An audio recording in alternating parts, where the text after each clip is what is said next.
oturtamayınca da işte kaymalar vesaire Sayın Başkanıma Milli Türk Talebe Birliği geçmişi, yani kökleri derinde ve büyük olan bir kurum, kuruluş.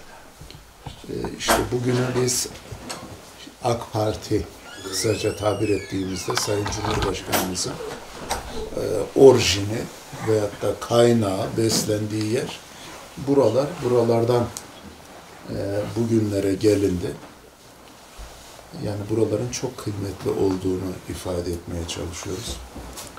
Allah hepinizden razı olsun. İyi ki böyle bir camianın, böyle bir içerisindesiniz, böyle bir şemsiyenin altındasınız diye. Tabii bunu bence ileride daha iyi fark edeceksiniz. Ve sizin ilerideki hayatınıza çok anlam ve önem kattığını hep beraber inşallah müşahede edeceksiniz. Allah razı olsun. Siz bizi ağırlıyorsunuz bu şekilde. Çok makbule geçti. Ben yaklaşık 10 yıldır bu sivil toplum kuruluşunun içerisindeyim.